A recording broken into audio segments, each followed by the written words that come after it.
Mesdames et messieurs, chers amis, ce dont je vais traiter aujourd'hui, c'est bel et bien dans le cadre de cet hommage que l'Académie a tenu à rendre à Polymance à l'occasion du 150e anniversaire de sa naissance, à ça, ou c'est, contribution au libéralisme belge. Alors, je fais trois petites remarques préliminaires avant d'entrer dans le vif du sujet. En ce qui me concerne, Polymance et moi, c'est déjà de l'histoire, c'est pas de l'histoire ancienne, c'est déjà une vieille histoire.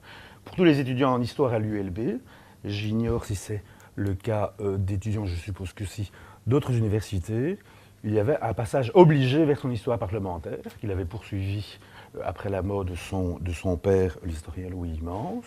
Plus tard, au niveau du mémoire de licence, de la biographie de Polymance par Robert Fenot, j'ai cru comprendre, baron, que vous comptiez entreprendre une mise à jour de cette biographie, ainsi que ces archives également. En fait, j'ai entrepris et poursuivi tout un temps, je ne l'ai pas rattrapé, une thèse de doctorat sous la direction du professeur Jean Stengers. Bonjour. Aucun souci, j'étais dans les préliminaires. Guy, merci. Merci. Une thèse de doctorat donc, que j'ai entrepris, que j'ai poursuivi, que je n'ai pas achevé. Ça n'a pas que des côtés honteux. Au fond, d'une part, je ne suis pas encore totalement... tu as dit moderne, je suis en tout cas pas totalement dépassé. Et d'autre part, j'ai cette satisfaction d'avoir déjà une œuvre inachevée que d'autres pourraient parfaitement poursuivre après moi. Troisième remarque liminaire. Tu y as fait allusion, mon cher Paul. J'ai quotidiennement les pieds dans les collections de journaux de la Bibliothèque royale. Et il m'a paru intéressant pour compléter, illustrer, adoucir aussi peut-être le caractère toujours académique de ce type de communication, de vous présenter une sélection. C'est vraiment une sélection d'articles, de journaux, de caricatures, de photos, relative ou émanant de Polymance et publié dans la presse belge périodique et quotidienne de 1890 environ jusque vers 1955. Il y a encore un hommage de Charles Moureau auquel je ferai allusion qui paraît dans le Soi, entre autres, en 1955. J'en viens Je termine par rapport aux archives de Polymance. Je suis passé aux archives générales du Royaume, j'ai travaillé aux archives générales du Royaume pendant près de 9 ans. Pour des raisons curieuses liées aux circonstances de la guerre, ces archives ont été cachées dans les collections des archives générales du Royaume, alors même que Polymance les avait léguées à l'Université de Libre de Bruxelles. Il a fallu longtemps, et j'ai eu l'occasion d'y apporter ma petite contribution, pour que le statut juridique soit complètement aplani et que ces archives regagnent les services des archives de l'ULB où elles se trouvent actuellement. Dans son numéro du 16 février 1911, le Pourquoi pas, tout jeune hebdomadaire satirique créé l'année précédente, consacre à Polymance une de ses couvertures portraits qui feront la notoriété du Pourquoi pas pendant environ 3/4 de siècle. Voilà la caricature. Vous remarquez en arrière-fond ce qui est le modèle de Polymance, Walter Frère-Orban, grand chef de cabinet libéral, Premier ministre si l'on préfère, durant de longues périodes au XIXe siècle. Et à l'intérieur, ce portrait. Il est l'orgueil et la joie de tous ceux qui veillèrent sur ses débuts dans la vie. Et sa biographie a la douceur édifiante d'un conte moral. Une telle dessinée trop uniformément heureuse peut avoir quelque chose de fâcheux. M. Polymance sait éviter cet écueil. Lui qui, au sortir de l'université, affichait des opinions, des manières, des façons de parler de vieillard, il se rajeunit. Ou plutôt, il se donne le droit d'être jeune. Et ce rajeunissement de Polymance est un élément sur lequel j'aurai eu l'occasion de revenir. C'est le Benjamin Button de la politique belge. Cet orateur parlementaire sait être à l'occasion un orateur de meeting. Ce leader d'opposition sait aussi manier le principe d'autorité. Il a réuni toutes les qualités qui font un chef de parti, un chef possible du pouvoir. Et alors ici, après les fleurs vient le pot. Soit qu'on cède ses ennemis, mais il n'apporte dans le monde politique aucune idée originale et neuve. Ces idées, si tant est qu'il ait des idées, appartiennent uniquement à la tradition libérale, plus ou moins modernisée et renouvelée. Ainsi sont résumées les trois questions essentielles de la ou des contributions de Polymans au libéralisme belge de son temps, les contours de son leadership, et Joseph Tordoire a plus que largement entamé la question dans sa contribution d'hier, la consistance et l'originalité ou non de sa pensée, et l'influence que le leader et ses idées exerceront ou non sur sa formation, le Parti libéral, et sur la scène politique nationale. Alors ceci implique d'abord de situer brièvement, je ne vais pas répéter des choses qui ont été dites hier. De toute façon, il y a aujourd'hui des personnes qui n'étaient pas là hier, et je suppose qu'il y a des personnes qui étaient là hier qui ne sont pas là aujourd'hui, donc je peux me permettre sans ennuyer ce genre de répétition. C'est bien vu, hein?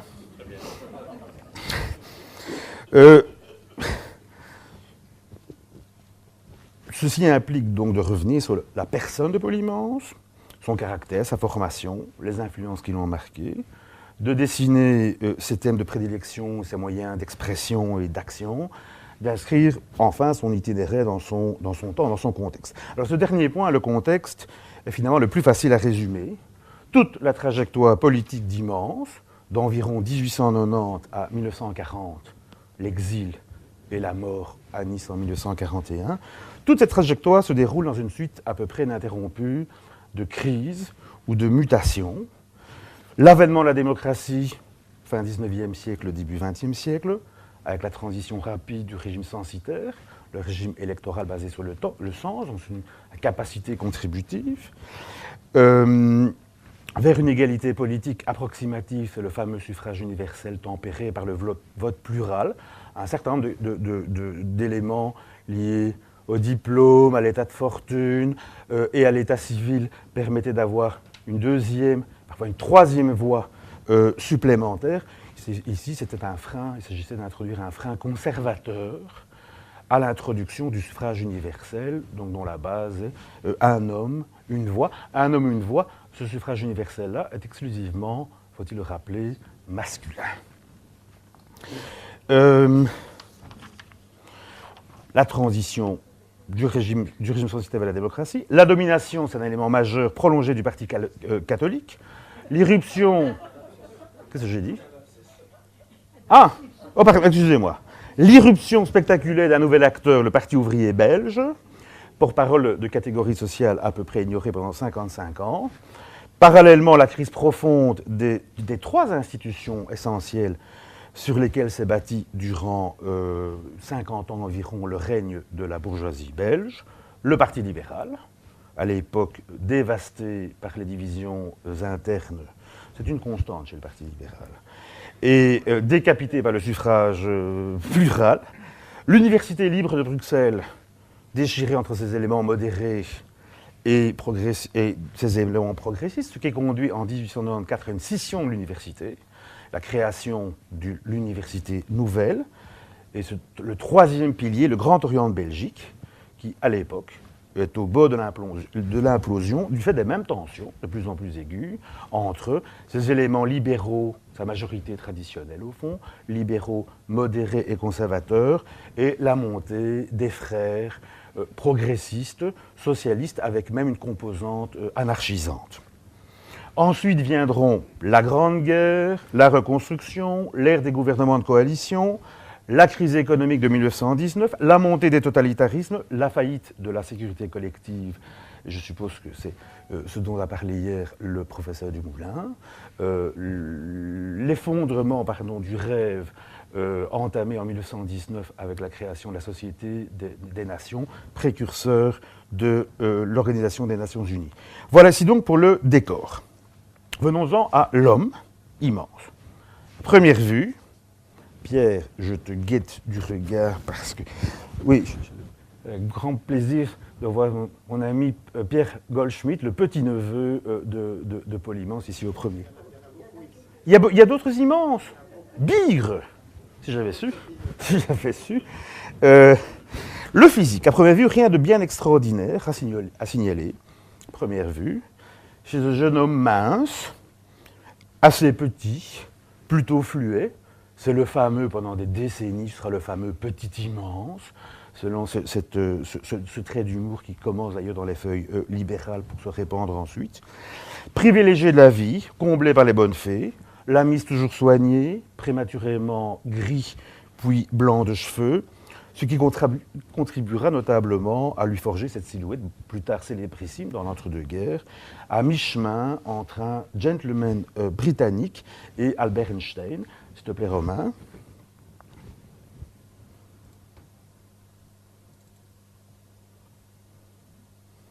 Voilà le immense de la fin de vie, mais tel qu'il est très universellement connu. Et vous voyez la moustache, le col, le faux col cassé, la cravate très élégante, et alors cette coiffure, ces cheveux blancs tout à fait extraordinaires.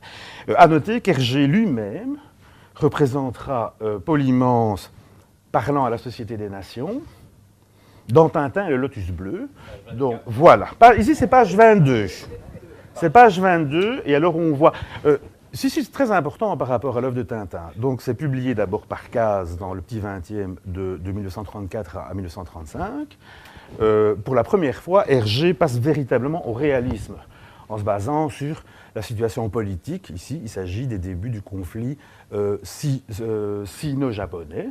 Et voilà une illustration d'ailleurs de la faillite de la sécurité collective avec ce responsable japonais qui dit « le Japon a rempli sa mission de gardien de la civilisation » et on distingue un certain nombre de personnes représentant les membres de la SDN consternés avec donc notre Paul Immense. Quoi qu'il en soit, Immense est issu d'une bonne famille de la bourgeoisie intellectuelle libérale, bruxelloise, père d'origine hollandaise, député Louis Immense, député libéral doctrinaire, journaliste historien, membre, ce n'est pas un détail, de la toute jeune église protestante libérale, dont l'un des lieux, ce n'est pas le lieu principal, se situe tout près de la bibliothèque royale, c'est l'église du musée. Excellente formation, études de droit, une tragédie personnelle. En 1884, Immense, âgé de 19 ans, perd son père. Il se trouve soutien de famille, il a une sœur cadette. Il doit trouver un emploi pour gagner sa vie. Pour des circonstances qui sont étonnantes pour l'époque, il y aura un accord au bureau de la Chambre des représentants, entre catholiques et libéraux, pour l'engager comme bibliothécaire adjoint du Parlement, ce qu'il restera quasiment jusqu'à son élection, sa première élection en 1900. La suite est un chapelet de succès professionnel et public. Immense termine son droit, devient avocat, pratique le journalisme dans toute une série de revues et de journaux quotidiens.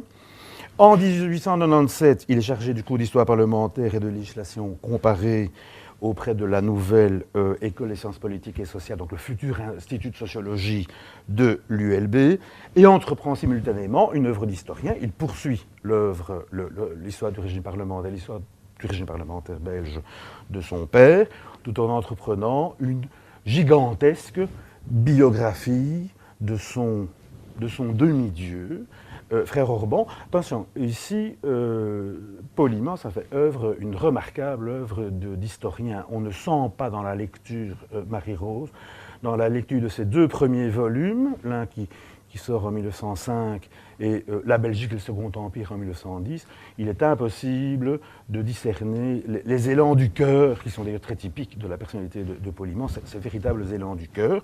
Cette biographie, pour des raisons de vie politique, il ne l'achèvera jamais lui-même, mais prend toute disposition pour que des proches et amis, notamment Jules Garsou, Henri Van Lensel, l'achèvent. Le dernier volume paraît en 1954. Paul Immense est mort depuis déjà 13 ans. Alors cette réussite incontestable, brillante, se double du bonheur conjugal. Son mariage en 1898 avec Thérèse Krah-Goldschmidt, d'origine juive allemande et convertie elle aussi au protestantisme libéral. Du bonheur amical, Adolphe Max, rencontré dès 1893, qui sera l'ami intime, l'ami de toute une vie jusqu'à la mort d'Adolphe Max en 1939. Et enfin, de la rencontre avec son grand homme, son modèle, l'ancien chef du gouvernement, Walter Frère-Orban, qui demeurera son demi-dieu, mais pas son inspiration idéologique fondamentalement, jusqu'à son propre décès. Ce qui retient l'attention de ses contemporains, des horizons les plus divers, et notamment du côté socialiste, c'est tout autre chose. Les talents d'orateur, de tribun, d'écrivain d'immense, son ouverture appuyée aux disciplines nouvelles, spécialement les sciences sociales, la curiosité au monde, la France et le monde anglo-saxon en particulier, la place cruciale qu'il accorde au sens du devoir, c'est-à-dire aux responsabilités morales et sociales de l'élite des classes dirigeantes envers la société tout entière, sa préoccupation constante de l'esprit public, c'est également une notion qui traverse toute l'œuvre de Polymance, l'esprit public qu'on pourrait traduire par civisme et citoyenneté.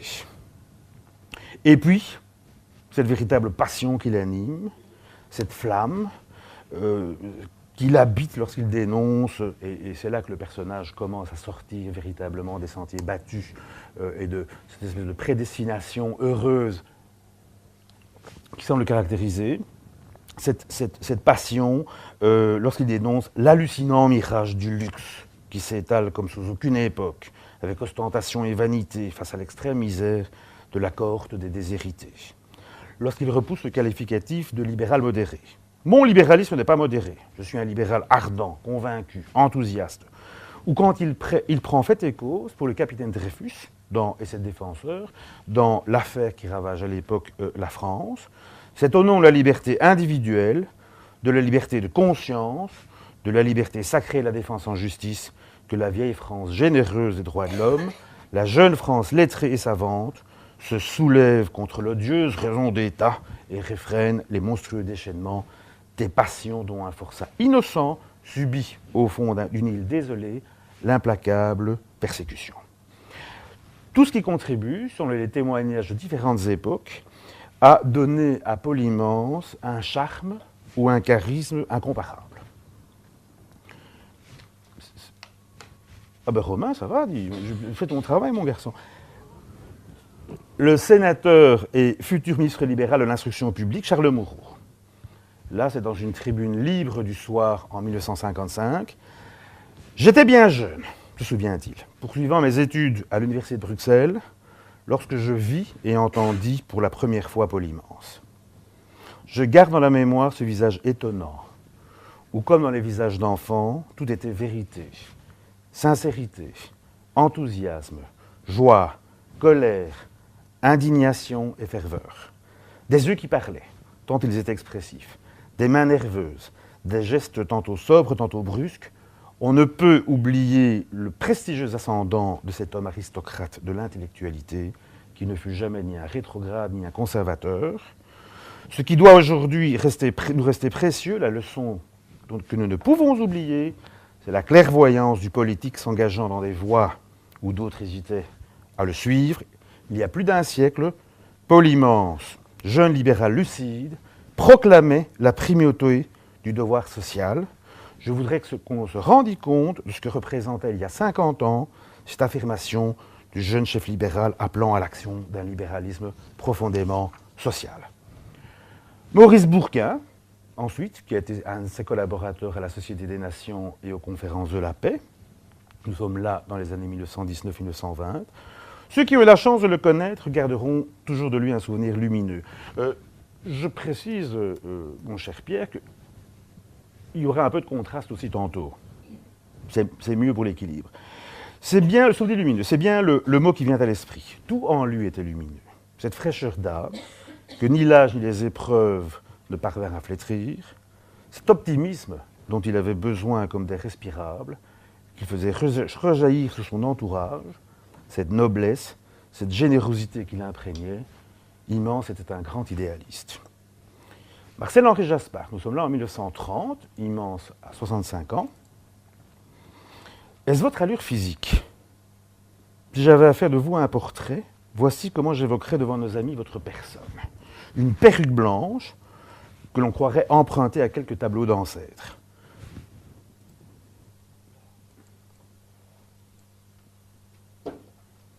Voilà, là c'est en 1930 dans l'indépendance belge, et à l'occasion des 65 ans de Paul Immense, le Parti libéral, la Fédération libérale de l'arrondissement de Bruxelles, l'ULB également, dont il était professeur, président honoraire, puis président du conseil d'administration également, lui rendre cet hommage. Et Marcel-André Jaspard, qui est lui la jeune pousse du libéralisme des années 30. C'est un homme brillant, jeune, ardent, qui va, lui, en fait, essentiellement orienter le Parti libéral vers de nouveaux horizons programmatiques en matière économique et sociale, mais aussi en le positionnant, en contribuant à le positionner très nettement par rapport au fascisme et au national-socialisme. Je repousse le portrait, des sourcils noirs perchés au-dessus de deux yeux pétillants, un long visage d'une élégante minceur, barré par une courte moustache, émergeant d'un faux col à coin cassé, précédant une cravate impeccable, vêtue de noir, d'une élégance sobre, fréquemment appuyé sur sa canne d'ébène, en face de son interlocuteur qu'il saisit parfois par le col. Est-ce pour cela, monsieur, que vous jouissez de la confiance et de l'estime unanime du pays libéral? Je ne le pense pas. Il y a en vous quelque chose de plus précieux, de plus rare, quelque chose qui émane de toute votre personnalité morale et physique. À peu près à la même époque, c'est Gérard Harry. Gérard Harry a été l'un des grands journalistes belges de la fin du 19e et du 20e siècle. Ça va, Romain? Tout va bien? Ce n'est pas toujours évident parce qu'il s'agit de PDF, d'exemplaires de journaux quotidiens, donc comprenant de 4 à 10, 14 pages. J'ai parlé de la reconnaissance optique de caractère tout à l'heure qui permet en fait de faire des recherches dans les contenus, mais parfois il s'agit de contenus extrêmement pointus, d'où la recherche parfois un peu difficile à effectuer. C'est la Meuse ici, hein, Romain, ça va? Oui. La Meuse du 5 décembre 1930. Alors c'est ici qu'on revoit, dans le témoignage de Gérard Harry, le côté Benjamin Button de Paul Immense. À cette époque de régime censitaire, Maurice Cuffrat, musicien, critique musical, chef d'orchestre, et moi, comme beaucoup de jeunes libéraux de notre génération, nous poussions notre idéal jusqu'aux frontières de l'anarchisme. Aucune réforme, si violente qu'elle pût, ne semblait excessive qui a trait le règne de la liberté, de la fraternité et de l'égalité sur terre en général, et la Terra Belgica en particulier. Devant nous, bien que notre cadet de plusieurs années, se dressait Humbert Ballor contre nos tendances subversives, Paul Immense. Nos rêves démagogiques nous faisaient sourire, comme nous faisait rire son sentiment qui nous paraissait vétuste, si rétrograde. Et le plus curieux, peut-être le plus logique de l'affaire, c'est que nos idées respectives devaient traverser la vie dans un sens diamétralement inverse, et les deux jeunes révolutionnaires que nous étions il y a un demi-siècle devenir peu à peu aussi réactionnaires que leur jeune contradicteur d'alors, Paul Immense, devait se montrer sensible aux nécessités de la loi démocratique. Tel, dis-je un jour à Paul Immense, sera votre destin dans le domaine politique. Tandis que Cuffrat et moi, désabusés, nous mettions assez d'eau dans notre vin pour ne plus sembler que des libéraux à l'eau de rose, vous mettrez assez de vin dans votre eau pour qu'on n'y voit plus guère que du rouge. C'est un peu excessif, mais pour ceux qui me connaissent, l'image me plaît beaucoup.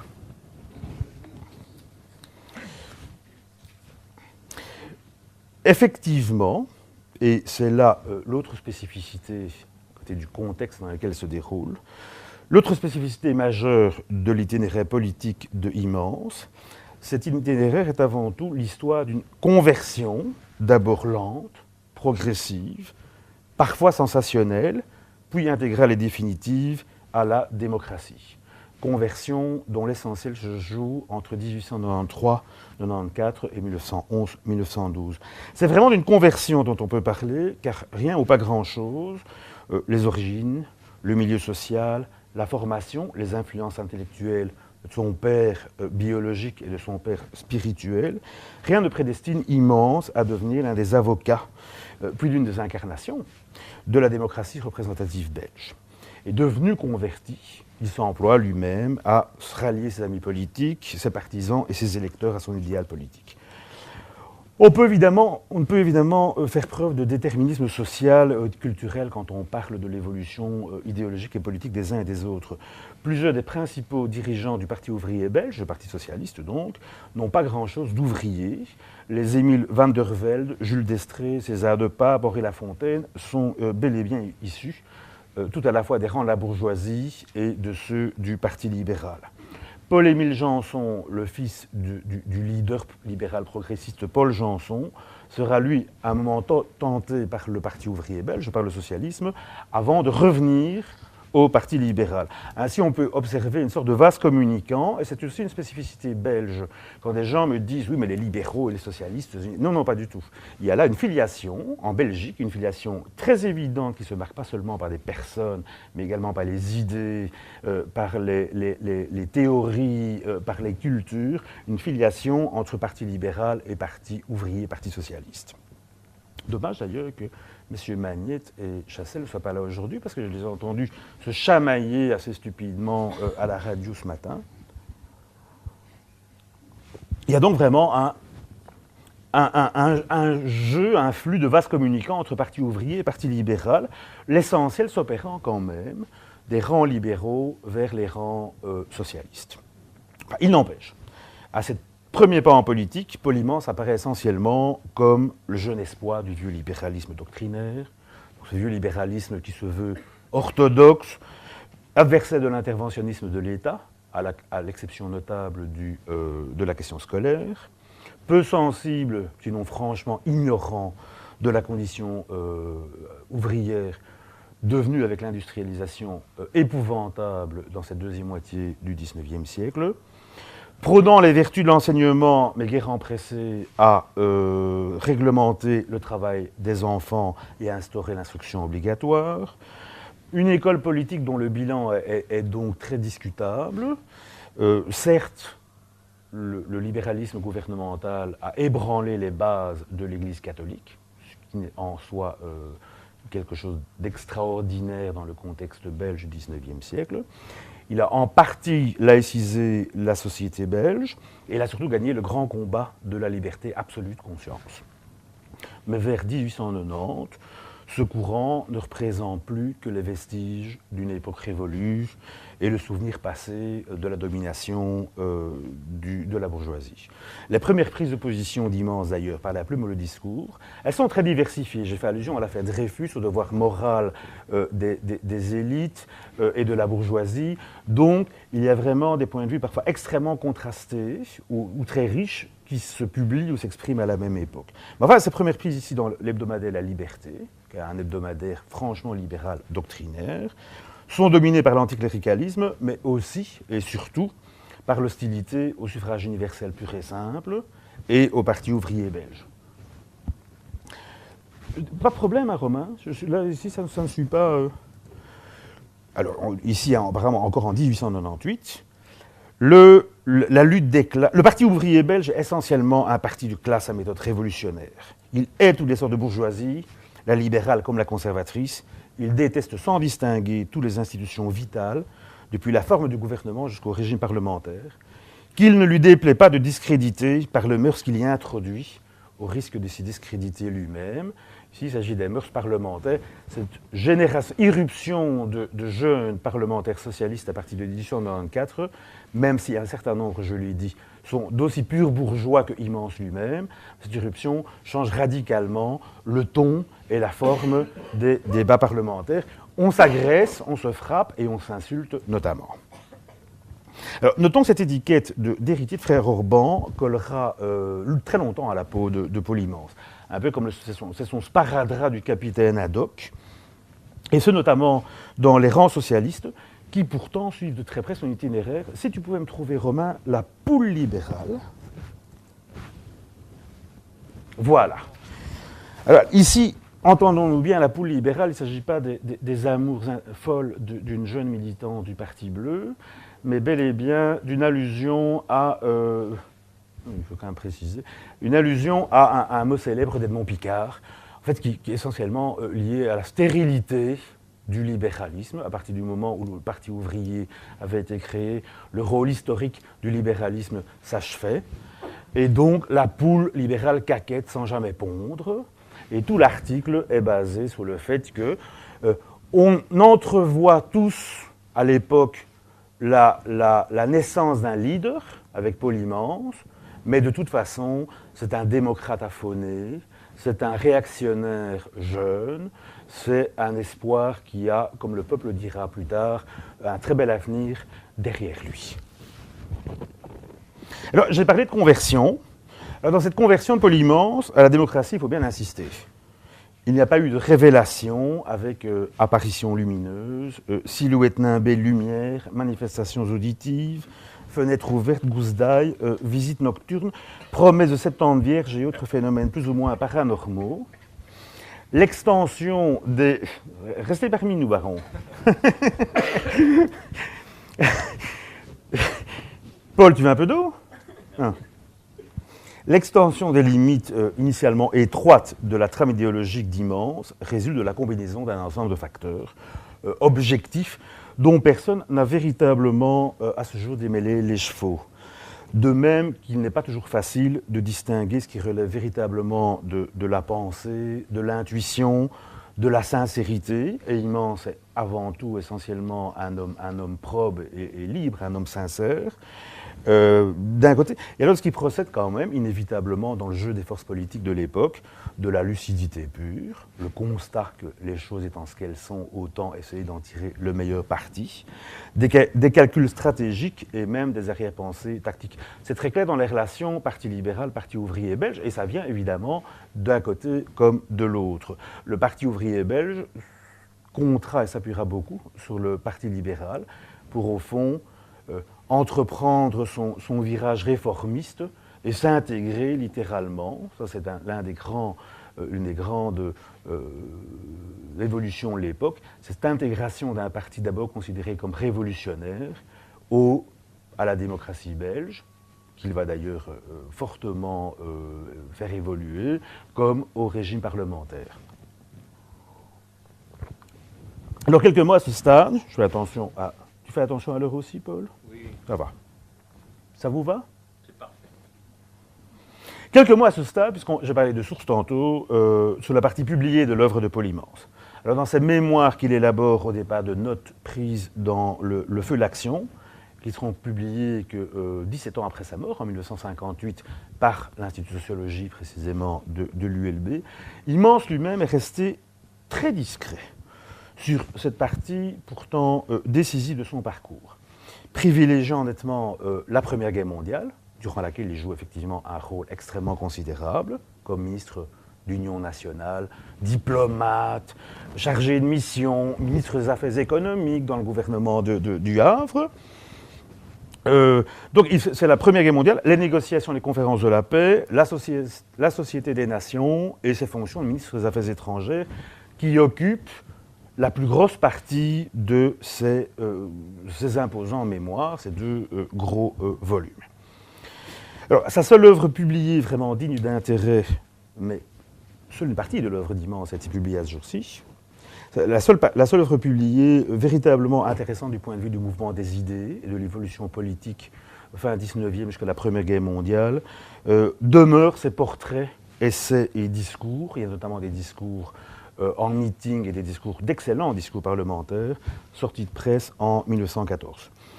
Exception faite de leur préface, les pages libérales publiées en 1936 rassemblent des textes d'articles de conférences d'un style et d'une pensée élégante, agréable, mais globalement plus circonstanciés, plutôt convenus.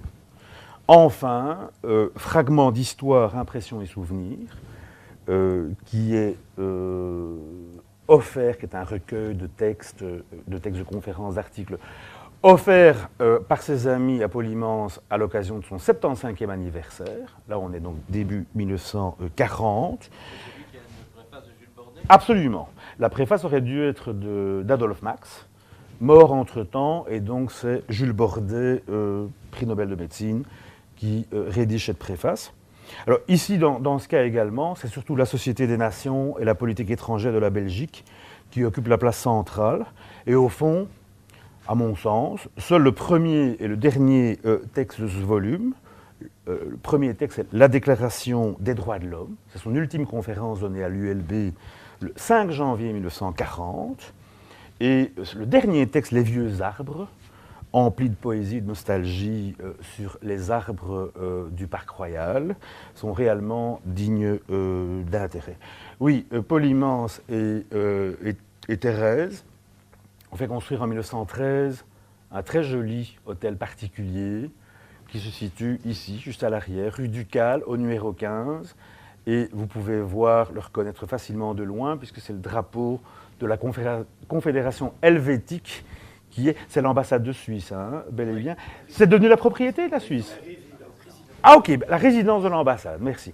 Il y a également une plaque commémorative qui sera apposée en 1965, à l'occasion du 100e anniversaire, qui a été apposée sur ce très joli, un petit hôtel particulier, mais extrêmement élégant. Il est plus petit que le casque de mon oncle, mais plus grand que le jardin de mon neveu, ça c'est dans Astérix. À ce jour, il n'est donc possible que de discerner 3 ou 4 éléments décisifs qui se mêlent à certaines des caractéristiques intrinsèques du personnage. Son optimisme, sa véritable générosité, ce caractère passionné, sa culture et sa curiosité intellectuelle. Alors, premier élément, j'y ai fait allusion, c'est l'influence des sciences sociales. Les sciences sociales, fin 19e siècle, sont alors en plein essor et ont très manifestement exercé sur cet homme encore tout jeune. Il a 21 ans quand il devient avocat, 32 ans quand il devient chargé de cours à l'ULB, 35 ans en 1900 lorsqu'il devient député à la Chambre des représentants. Donc, ça, c'est une influence tout à fait manifeste et ce sont très manifestement l'industriel et philanthrope Ernest Solvay, le criminologue Adolf Prinz et le sociologue Emil Waxweiler qui semblent avoir joué l'influence la plus importante. Deuxième élément, la diversité des rencontres qu'il fait et des contacts qu'il noue.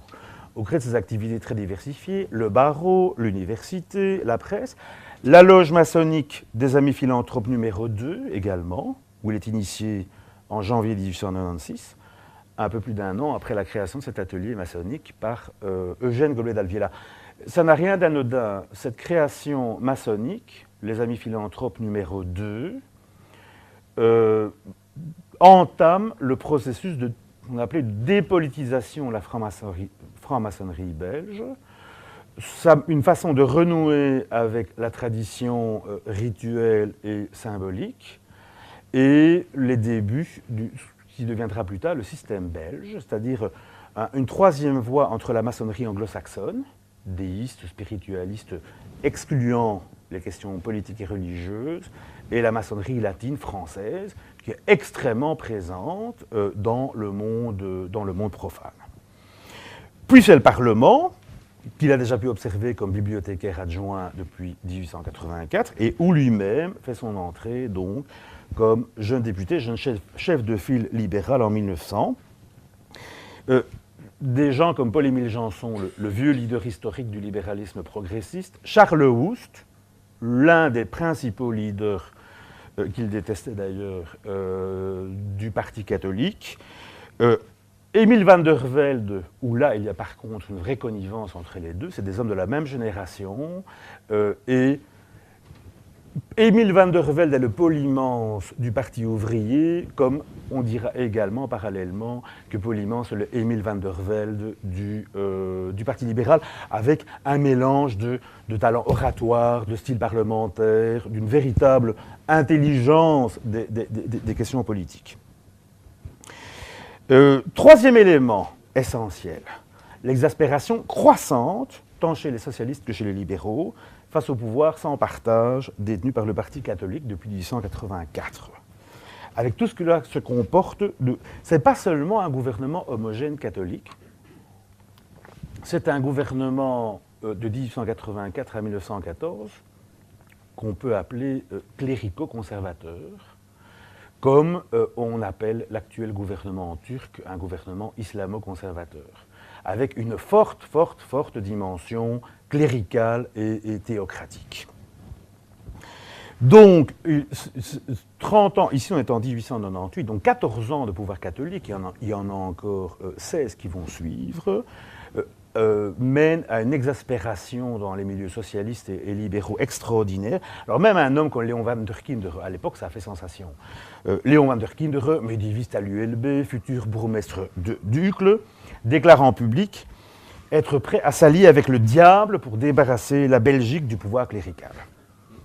Il pense beaucoup plus discrètement à l'époque, c'est passé plus inaperçu, va quand même plus loin, en revisitant pour la cause l'évangéliste Matthieu, c'est la parabole des 10 vierges, si je ne m'abuse, avec la poule et les vierges, j'ai déjà fait allusion. Vous voyez qu'il y a un élément féminin que j'ai apporté à ce milieu très masculin d'immense.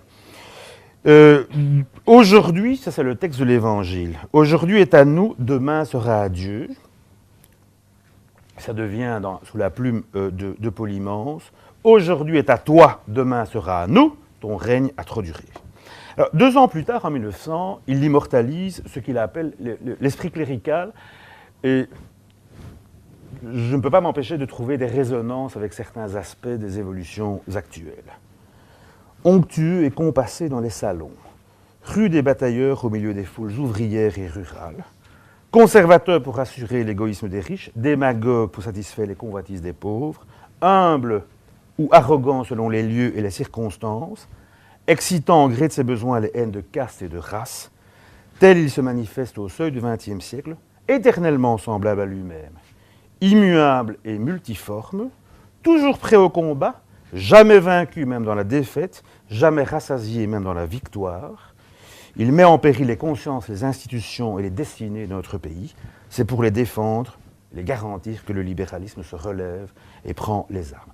Alors, c'est le 4e élément déterminant dans cette évolution intellectuelle et politique et idéologique de Polymance, c'est sa grande constante, sa préoccupation essentielle, on pourrait presque dire son obsession, c'est l'avenir du libéralisme. Comme d'autres avant lui ou à la même époque, il est littéralement, d'une part, possédé par cette conviction que la liberté correspond tout à la fois à l'aspiration la plus élevée de l'âme humaine et aux nécessités et besoins fondamentaux de la société.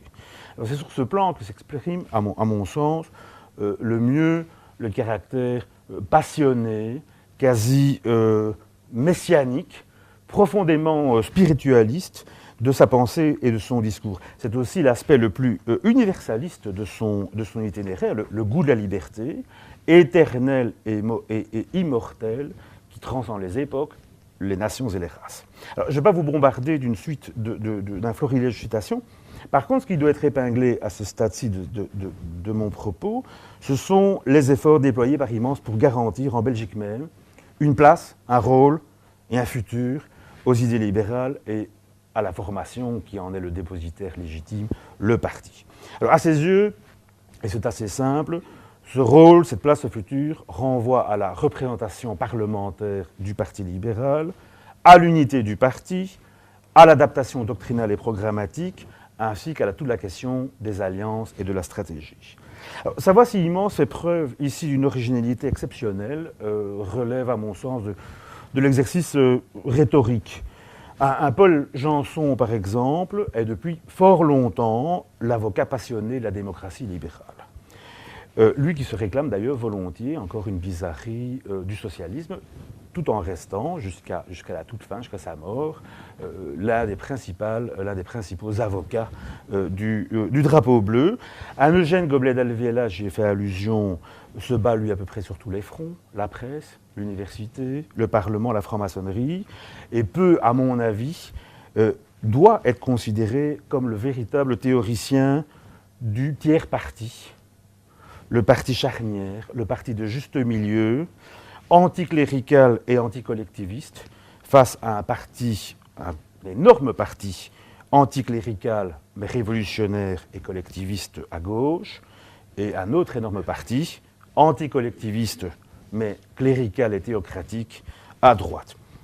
Alors ce qui est certain, c'est que Immense, dans cette évolution, dans cette démarche, n'a été ni le seul ni le premier.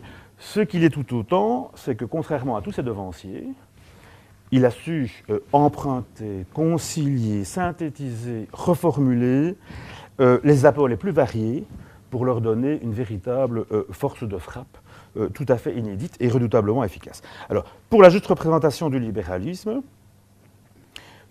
là, on se trouve dans une situation paradoxale. Malgré ces divisions, alors le Parti libéral est éternellement divisé sur la trilogie démocratique. Suffrage universel, instruction obligatoire et service militaire personnel et généralisé. Il n'y a pas une division de type idéologique. C'est essentiellement, et encore plus dramatique, des divisions liées à des questions d'agenda et d'opportunité. Ce qui ravage continuellement depuis les années 1840-50, quasiment depuis le début, mais de façon de plus en plus forte, cet ancien vieux grand parti. Alors, malgré ces divisions, malgré qu'il est décapité par le suffrage plural, il lui reste encore de beaux restes. Une influence artistique, intellectuelle, littéraire évidente. L'administration, la plupart des grandes villes. Bruxelles, Liège, Charleroi, Mons, Gand sont des cités, et le reste à cette époque, des cités essentiellement libérales. Une presse extraordinairement diversifiée et un potentiel électoral qui reste considérable de l'ordre, même s'il est à cause des cartels locaux, il n'est pas facile à calculer, de l'ordre de 20 à 25% des voix, ce qui n'est absolument pas négligeable. La question, c'est que contrairement à l'électorat socialiste qui est concentré, notamment dans les ceintures rouges des bassins industriels wallons, ou l'électorat catholique, qui est très majoritaire dans les arrondissements flamands, cet électorat libéral est dispersé, et donc dans un système, ici le suffrage plural, c'est, j'ai dit, 1, 2 ou 3 voix, combiné à un mode de scrutin qui est majoritaire à 2 tours, comme la France le connaît, et tout le monde connaît les problèmes des seconds tours en France avec le ni oui, ni oui, ni oui, et autres problèmes. Donc, le Parti libéral ne parvient jamais, seules les 2 premières listes peuvent se présenter au second tour. Le Parti libéral arrivant systématiquement, quasiment partout, 3e, il est exclu de toute représentation au Parlement. Alors, évidemment, l'argumentaire est très intéressant à suivre, et on a souvent fait de la représentation proportionnelle un cadeau du Parti catholique pour préserver l'avenir, en réintroduisant le petit Parti libéral. Monsieur Jean Stengers avait commencé, j'ai malheureusement voulu poursuivre sans publier. Il me semble que la contribution libérale à la représentation proportionnelle est extrêmement importante sur le plan moral et intellectuel. Alors les arguments sont souvent, effectivement, c'est une mesure de justice, donc une représentation ad ratio du nombre de voix en termes de sièges au Parlement, parce que ça assure une représentation équitable de la totalité des citoyens. C'est une mesure de progrès, puisque l'électorat non représenté est un électorat urbain, bourgeois, éclairé, humaniste, des villes grandes et moyennes, et cet électorat-là sera ainsi réintroduit, représenté dans les palais de la nation. C'est une mesure de salubrité publique, puisqu'elle réintroduit aussi un centre politique entre un bloc de droite et un bloc de gauche. C'est une mesure d'ordre moral, puisqu'elle règle le problème des alliances et des compromissions du second tour. C'est une mesure de stabilité, ça c'est un argument intéressant, de stabilité puisqu'elle empêche le basculement d'une majorité gouvernementale à quelques milliers de voix près. C'est enfin une mesure d'unité nationale, en évitant la confrontation potentielle entre une Flandre catholique et une Wallonie socialiste. Alors, toute la mobilisation, notamment libérale, alors du côté catholique, il y a des gens qui sont prêts à faire ce saut pour garantir les intérêts structurels du Parti catholique. Du côté du Parti ouvrier belge, c'est aussi très partagé. On connaît ces Furnémont avec l'infâme Proporz. En fait, les socialistes n'avaient pas d'intérêt objectif à demander la proportionnelle. Et il y a tout ce jeu de donnant-donnant entre libéraux et socialistes. Tu nous donnes la proportionnelle, nous te donnerons le suffrage universel pur et simple. La proportionnelle est adoptée en 1899, première application en mai 1900, et le Parti libéral, on a utilisé le terme, est véritablement ressuscité avec 34 sièges sur 152 de l'époque. L'unité du Parti libéral, alors là, immense qui s'est véritablement imposé comme leader mène les choses tambour battant.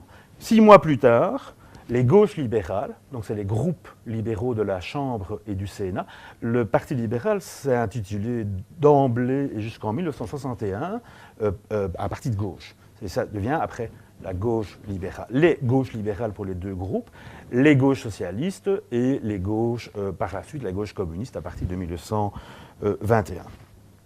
Alors, 21 décembre 1900, l'unité est déjà réalisée sur le papier avec la déclaration des gauches libérales rédigée de la propre main de Paul Immense, en 6 points.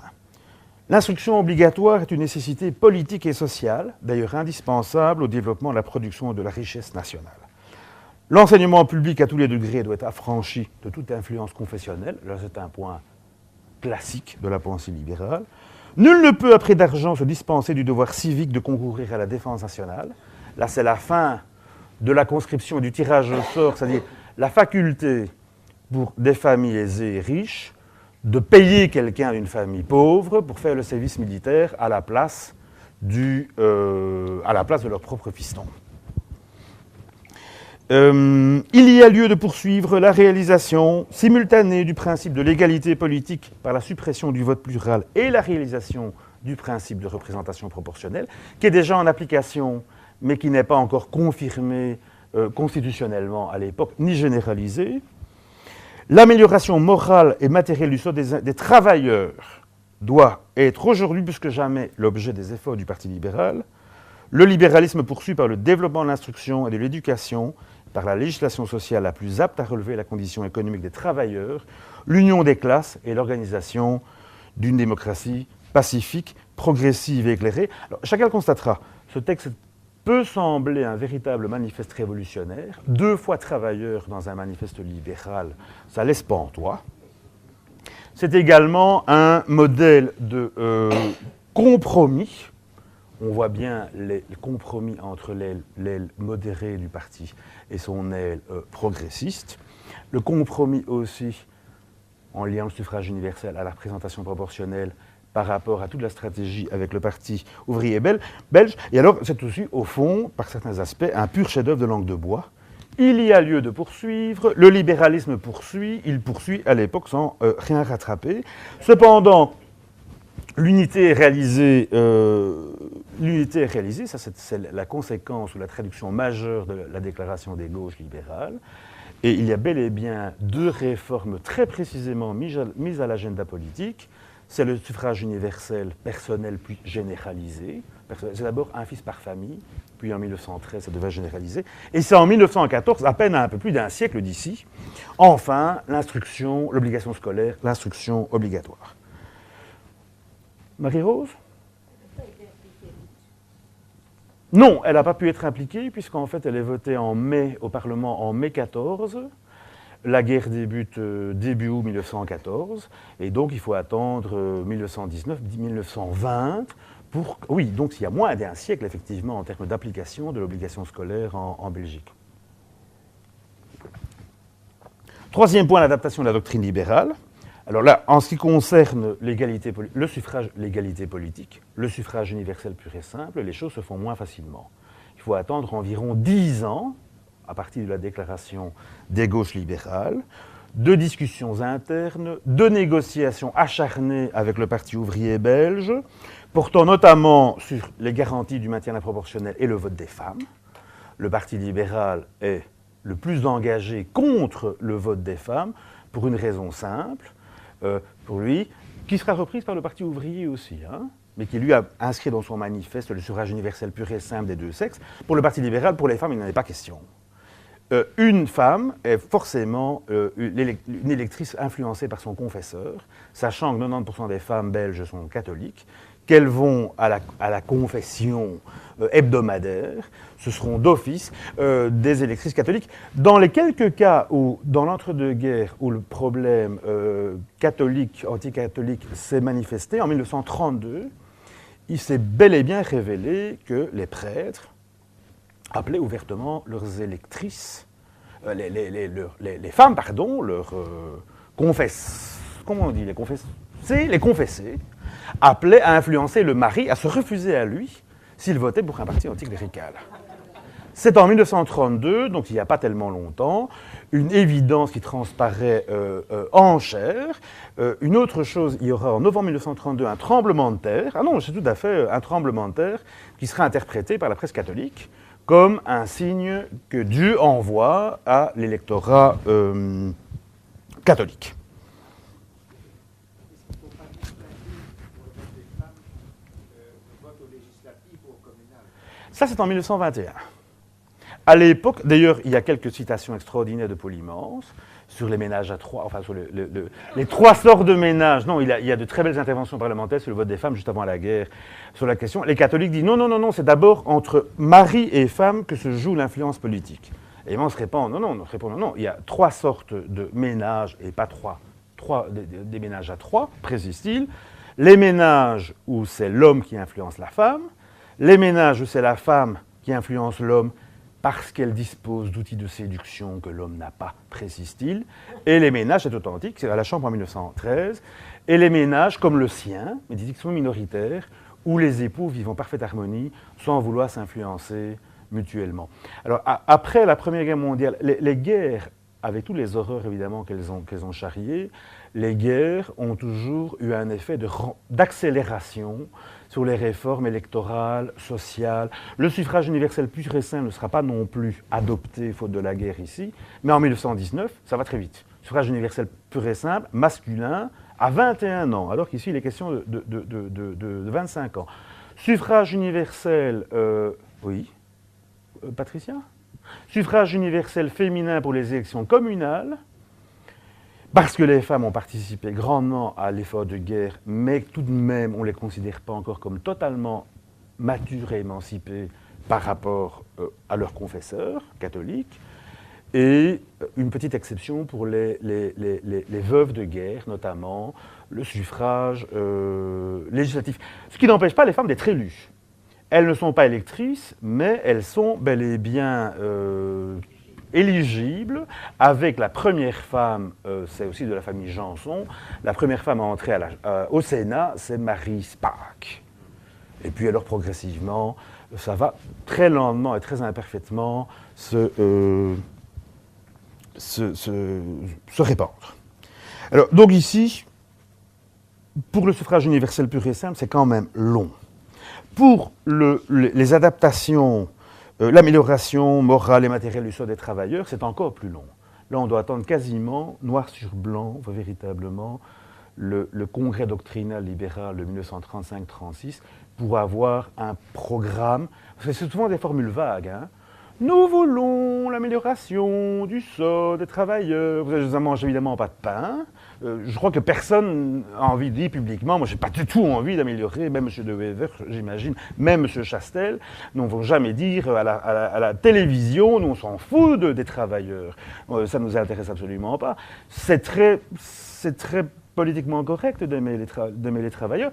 Et donc, avant de définir des mesures véritablement d'application concrète, on doit attendre 35-36, et là, c'est quelles influences jouent John Maynard Keynes, Roosevelt, Beveridge, et par toute une série de canaux dans lesquels Polymance va avoir un rôle effectif, effectivement, ce qu'on appelle le néolibéralisme première génération, donc qui est en fait une réconciliation entre la démocratie politique et sociale. Le néolibéralisme s'impose plus ou moins de 1934-35 à plus ou moins 1945-46, avec l'État-providence, la sécurité sociale. Électoralement, ce sera un désastre pour les libéraux, qui vont renouer dans les années 60, 70, 80, avec des positions plus traditionnelles et plus conservatrices, objectivement. Alors, pour le suffrage universel, donc, ce qui est remarquable ici dans le cas d'Immense, ce qui mérite d'être cité, c'est qu'il fait le nécessaire, il pousse constamment pour le ralliement de l'ensemble du Parti libéral au suffrage universel pur et simple, alors que d'une certaine manière, il force sa propre conscience, puisqu'il garde un vieux fond d'hostilité. Cette hostilité n'est pas une hostilité idéologique, au fond, il faut faire attention. Il y a un traumatisme né de l'exemple français en 1848, chez toute une génération de libéraux, lié à la Deuxième République, Deuxième République, président de la République, Louis-Napoléon. 2 ans et demi plus tard, c'est un coup d'État qui se joue en quelques jours. Et voilà le Second Empire, qui est en fait une dictature, jusqu'en 1870, avec la manière dont il va s'écrouler, la guerre franco-allemande, le désastre, la commune, etc., etc.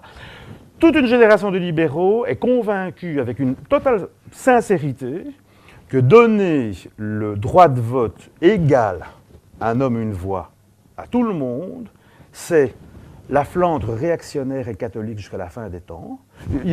Concrètement, il n'est pas complètement tort, hein, formellement. C'est le socialisme triomphant partout. Immense reviendra d'ailleurs en 1923, ça c'est méconnu, j'ai fait allusion, c'est le fascisme italien qui commence par le Parlement, par les élections. Plus tard, en 1933, que je sache, le parti nazi joue plus ou moins mal, mais joue quand même le jeu démocratique et parlementaire. Donc il y a vraiment, la notion chez eux, c'est le césarisme. Immense qui en 22-23 rencontre dans une mission diplomatique, voit pour la première fois Mussolini, et voilà donc leur nouveau César, ce qui est chez lui une des pires insultes. Hein. Ça avec Paltoquet, par rapport aux libéraux flamands, mais c'est l'insulte, le César c'est l'insulte majeure. Alors dans tous les débats parlementaires sur lesquels il intervient entre 1902 et 1914, immense non seulement donne la pleine mesure de son éloquence, mais aussi plein de manifestations de son vrai sens de l'humour très british. Avec 2-3 perles. En 1902, il rappelle l'opposition des partis de gauche au vote des femmes. Charles Houst, le leader catholique, l'interpelle. Mais alors, vous avez donc toutes les femmes contre vous? Non, non, nous jouissons de certaines préférences personnelles. Dans un débat analogue au sujet de certaines féministes, il remarque une partie de ces féministes sont beaucoup plus féministes que femmes. Ce sont presque des hommes. C'est un troisième sexe. En 1913, face à Houst qui brandit les périls du suffrage universel pur et simple et le danger des meneurs, alors là c'est un morceau de bravoure, les meneurs socialistes et les chefs de bande, Monsieur Houst est lui aussi un meneur. Il a mené longtemps. Combien de générations de moutons dociles ont pâturé sous sa houlette? Et alors, en 1913, à l'adresse des catholiques qui réagitent la menace socialiste, il faut chasser Satan, il faut réévangéliser la société corrompue par les erreurs modernes. L'ennemi le plus redoutable, c'est le socialisme. Le libéralisme n'est pas moins haïssable. Son crime est d'avoir engendré le monstre. Il y a une propagande catholique systématique qui culmine au cartel de 1912 pour dire tout s'est joué dans les synagogues de Satan, les temples maçonniques, et le parti ouvrier est sorti d'une des côtes du Parti libéral, l'un et l'autre avec leurs spécificités, plus bourgeois, plus ouvrières, ne voulant au fond que le même but, la révolution sociale et la suppression du trône et de l'autel. Alors quoi qu'il en soit, cette adhésion unanime des libéraux, des gauches libérales, ça se passe toujours, il n'y a pas de parti organisé au niveau national à l'époque, ce sont les groupes parlementaires unis qui communiquent les grands manifestes des élus libéraux. Donc, ce ralliement se fait le 30 juin 1911. Alors, la nouvelle fait sensation, d'autant que Immense annonce dans la foulée sa participation à des cortèges socialistes et la formation d'un cartel électoral libéral-socialiste pour les élections de 1912, avec un programme resserré sur 3 points. Instruction obligatoire, suffrage universel pur et simple et pension ouvrière. C'est l'époque des grands meetings ou des défilés de rue, drapeau bleu et drapeau rouge ensemble. On connaît la suite. Ici, par contre, Romain, est-ce que tu pourrais me retrouver en 1912 un peuple, s'il te plaît. C'est l'échec. En fait, une fraction de l'électorat modéré a eu peur face à la manière extraordinairement efficace avec laquelle le Parti catholique a, comment dirais-je, agité le chiffon. Ce sera la révolution sociale, ce sera la fin des églises qui seront pillées, détruites, brûlées, ce sera la fin de la propriété privée, et alors, ici, les socialistes et les libéraux n'ont rien vu venir à proprement parler, mais il y a véritablement une extraordinaire propagande, y compris des caricatures, qui se déchaînent sur le thème. Tu l'as? C'est ça? Non. Tu cherches quel article? C'est un article où on explique, je pense que c'est Le Peuple donc, il explique tous les moyens que les catholiques ont utilisés pour impressionner l'électorat et pour les empêcher de voter cartel. Alors, malgré l'échec, c'est pas le soir, hein? On est là en immense... Non. Immense cartel? Ah non, immense propagande. Immense propagande. Alors voilà, donc... Voilà, c'est Le Peuple, ici, l'organe de la démocratie. Et alors voilà, le déballage continue. Comment ça fonctionne, ça? Voilà. Voilà, Romain, parfait. Le déballage continue. La veuve Hiram abrite, hideuse et grimaçant, toute la presse d'opposition, tandis qu'à l'avant-plan, la main dans la main, formant la chaîne, s'étale un quatuor que débute M. Braun, etc., etc. Et alors, il est question aussi de caricature où Van der Velde mène le cortège funèbre, avec Immense qui est debout derrière lui, et le cercueil et le Parti libéral. Il s'agit effectivement essentiellement d'effrayer l'électorat modéré, l'électorat libéralisant, et donc voilà ce qui va se passer.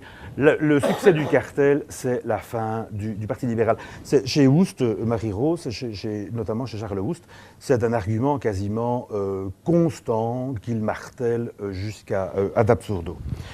Alors malgré l'échec, Immense ne regrettera jamais le cartel, pas plus qu'il ne recule d'un pouce sur son adhésion complète à la démocratie. Immédiatement après les élections, on est là en juin-juillet 1912, il insiste pour que le Parti libéral s'affirme comme un parti de démocratie sincère et pratique.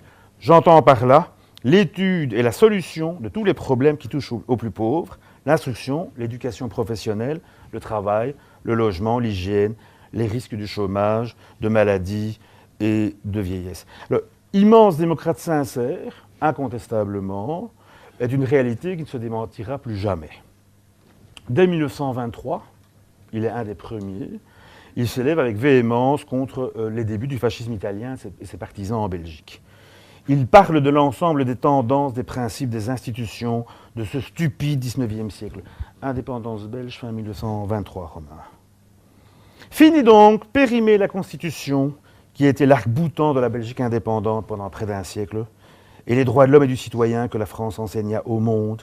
Tel est l'oracle des novateurs, des théoriciens de la réaction, qui, sans s'en douter, parlent exactement le même langage que les bolcheviks et leurs frères communistes d'Occident.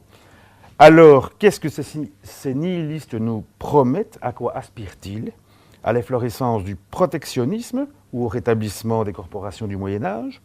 Et dans le domaine politique, de quel noble idéal de caporalisme, de servitude rêvent ces illuminés de la réaction? Dans sa préface en 1936 aux Pages libérales, il revient avec une lucidité remarquable sur ces courants passant par-dessus les frontières, apportant un souffle d'autoritarisme et de violence. On célèbre la force, on divinise la race, les États ferment leurs frontières.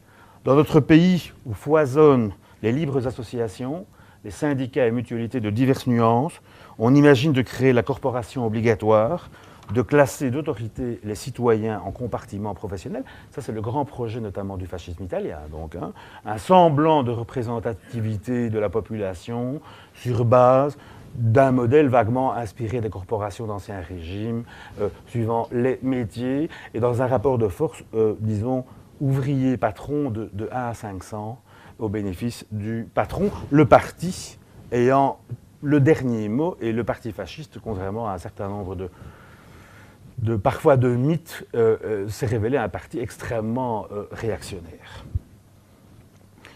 Alors c'est également, cette même année 36, mais j'ai encore combien de temps, Paul?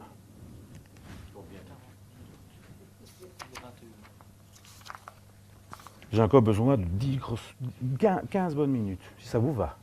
Sinon, j'arrête là. Ça vous va, Marie-Rose? Alors, que Marie-Rose veut, Dieu le peut. OK? 6h35.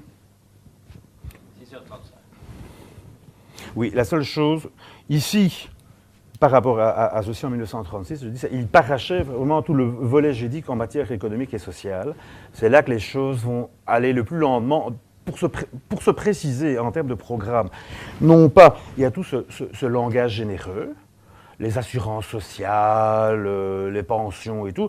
Dans la pratique, à partir de 1919, et le Parti libéral devient, il réalise au fond la vision de Hymans, le tiers parti, le parti charnière, un peu comme le FDP en Allemagne, les libéraux démocrates en Angleterre le sont de nouveau. Donc des formations, l'UDI en France essaie de l'être, vraiment le parti charnière et modérateur. Dans la pratique, ça, c'est pas encore là. Ça, on y viendra tantôt. Mais sa pratique politique est très pragmatique et elle évolue au gré de la conjoncture, un coup de barre à droite, un coup de barre à gauche. Il faut vraiment attendre le congrès doctrinal dont il est le mentor pour, je dis, avoir un programme très clairement accès au crédit, réduction du temps de travail, augmentation de la pension légale, diminution de l'âge de la pension, extension des assurances sociales. Là, on a vraiment quelque chose, et des mesures qui seront en partie combinées d'ailleurs avec les programmes du Parti ouvrier et de la démocratie chrétienne, les gauches du Parti catholique, seront en bonne partie réalisées par le gouvernement d'union nationale, la tripartite Van Zeeland II. Ceci étant, quand même, on peut constater chez Hymans une très grande et très précoce sensibilité à cette question, avec, ici, dès 1898, sa fameuse interpellation « Nul ne peut vivre de soi, nul ne peut vivre pour soi », ou en prophétisant l'idée de solidarité planera sur le XXe siècle, qui ne le comprendra pas sera destitué. Et alors, peut-être le mieux en la matière, qui a été réutilisé par le PRL de Jean Gaulle notamment, je sais, c'est moi qui l'ai fait, c'est ce texte « La Belgique au XXe siècle », écrit en 1901, qui établit une distinction très nette entre libéralisme politique et libéralisme économique. Ce serait, à notre sens, une étrange erreur que de transposer le principe de liberté du domaine moral et politique dans le domaine économique. Dans l'un, politique et moral, le principe de liberté doit rester intangible et absolu. Dans l'autre, le domaine économique, il est relatif et variable. Pour parler plus exactement, peut-on assimiler la liberté morale et politique à ce qu'on appelle, par un étrange abus de mots, la liberté économique. La dure et froide formule du laisser-faire et laisser-passer est-elle une dérivée nécessaire du libéralisme et ne conduit-elle pas à l'abandon de la liberté du plus grand nombre? Dans le domaine économique, l'action de l'État, son intervention, constituerait-elle des atteintes à la liberté et ne contribuerait-elle pas plutôt à fortifier et à protéger la liberté de ceux qui possèdent le moins et de donner en vérité la liberté à ceux qui n'en ont pas? En 1926, il revient avec force, mais là, on est dans un texte vraiment de circonstance. Là, c'est le immense ultra-social. Les libéraux s'emploieront à donner à la classe ouvrière aisance et dignité, en protégeant enfance et maternité, en détruisant les taudis, en édifiant des habitations salubres. Ils chercheront à étendre le réseau des assurances sociales qui garantissent contre l'accident, la maladie, la vieillesse, le chômage. Ainsi, nous créerons la liberté, de la vraie liberté vivante. Ici, c'est un pur texte de circonstance. L'expérience, la première expérience du centre-gauche, Parti ouvrier belge, démocratie chrétienne de 1925, le gouvernement Poulet-Van der Velde, est tombé en 1926. Le Parti libéral fait une alliance gouvernementale avec le Parti catholique. Et le but ici des propos d'Hymans est clairement de rassurer ses ouailles. C'est un message à la jeunesse libérale, puisque véritablement, les jeunes libéraux ont souvent très mal vécu la politique très pragmatique de leur parti, dans les années 20 et 30, c'est souvent raillé, le Parti libéral, c'est le parti de la concession à perpétuité, comme il est souvent appelé. Il occupe le pouvoir parfois pour le pouvoir. C'est parfois une espèce, si j'ose dire, j'espère que je vais choquer personne, de CDH avant la lettre. Voyez-vous? Alors,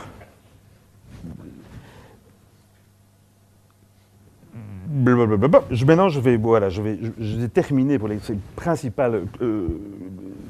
aspects en matière d'égalité politique, de représentation, de libéralisme économique. Il y aurait moyen, évidemment, de consacrer 20 séances du Collège belgique à toutes ces questions.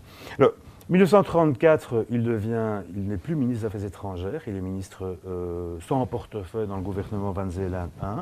1936, tu peux me trouver, c'est juin 1936, s'il te plaît. Un Latsonise. Oui, vous inquiétez pas s'il y a un peu de friture, c'est pas évident de toujours suivre. Donc c'est un Latsonise. Tu n'as pas noté. Non. C'est pas ça? Oui. Alors, donc, il m'en sortir peu à peu.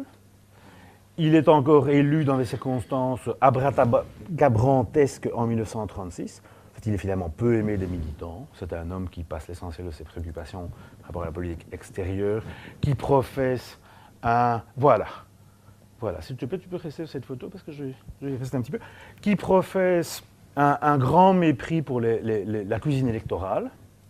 Et donc, il est à deux doigts en 1936. Voilà. Je ne sais pas si... Notamment, Pierre, tu as quand même certaines photos ou certains textes dont tu ignorais l'existence, que j'espère. Oui? Il y en a beaucoup, mais bon, en terminant, on va peut-être passer celles qui restent après. Mais on peut rester ici. On voit vraiment de nouveau la silhouette très british, un petit peu old-fashioned de Paul Immense. C'est en 1936, après les élections, avec la formation de la tripartite, un gouvernement Van Zeeland II, où dorénavant Paul Immense refusera d'encore siéger pour pousser des jeunes. Alors, assez paradoxalement, compte tenu de son grand âge, on arrive tout doucement à la fin. Il y a encore quand même 2-3 beaux morceaux. De son semi-retrait de la vie publique depuis 1936, il est encore député, il reprend ses fonctions de président du conseil d'administration de l'ULB, mais après plus de 20 ans, il était ministre pendant la Première Guerre mondiale, il n'a quasiment pas cessé de l'être de 1919 à 1934, et ministre de son portefeuille 34-36. Donc assez paradoxalement, les années 1939-40 constituent rétrospectivement pour lui une véritable apothéose, une apothéose très brève. Il est placé en tête de liste hors pôle sur la liste libérale bruxelloise en 1939. Il devient un peu de temps après, c'est-à-dire l'une de ses rares charges officielles dans l'organigramme du Parti libéral, chef de groupe, parce qu'on dit immense leader. Il n'a quasiment jamais eu un titre de président, secrétaire général ou quoi que ce soit.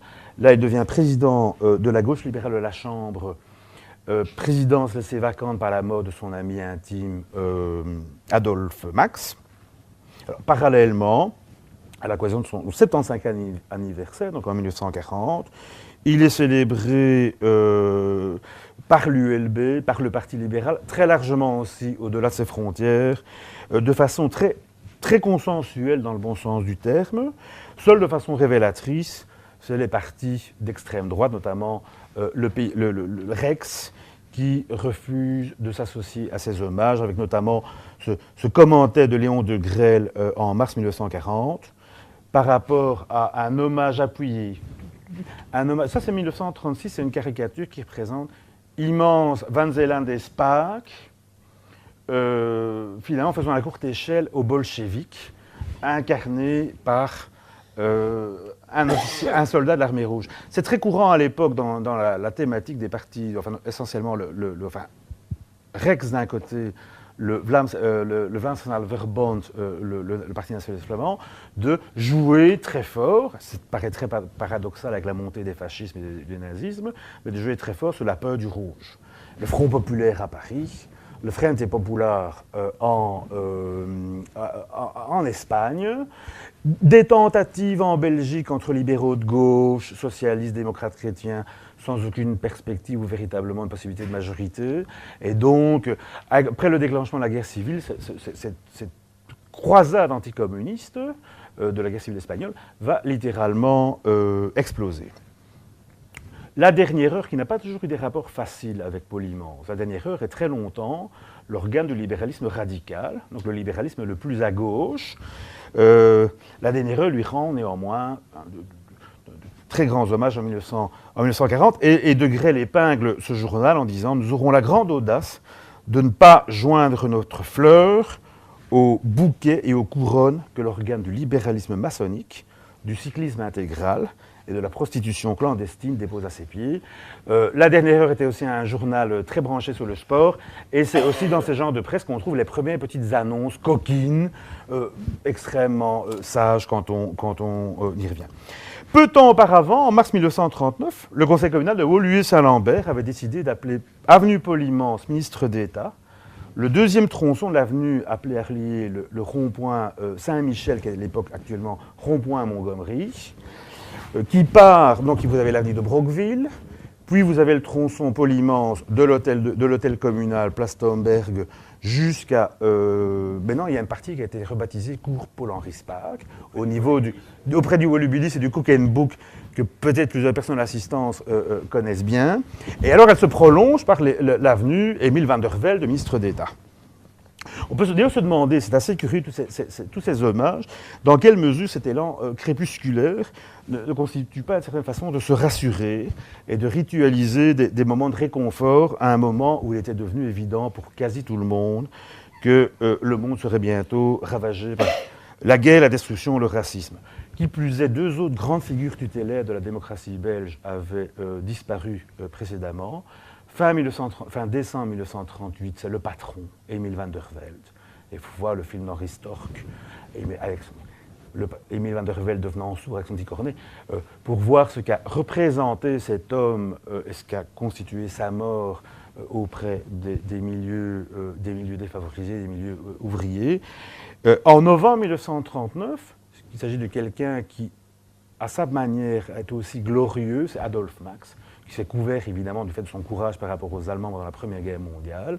Adolphe Max, très populaire, bourgmestre de la ville, qui est ami intime d'Immense alors qu'il a une vie privée radicalement différente.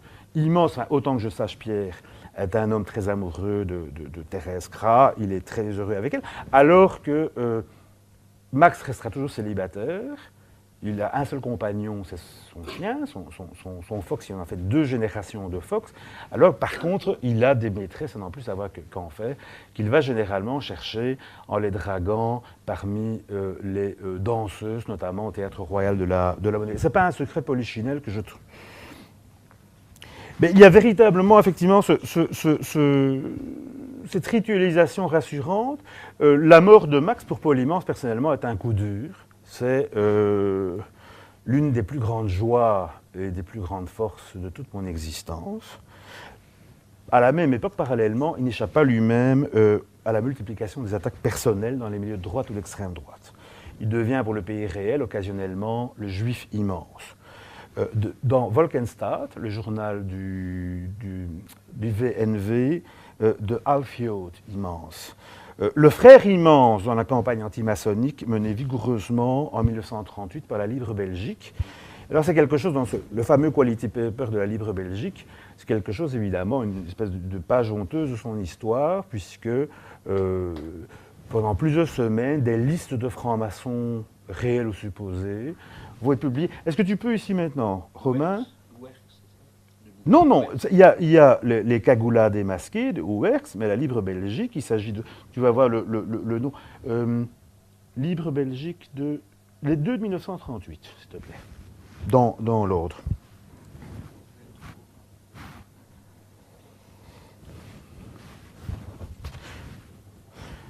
Oui, il y a forcément dans ce contexte de déliquescence du régime parlementaire, il y a véritablement...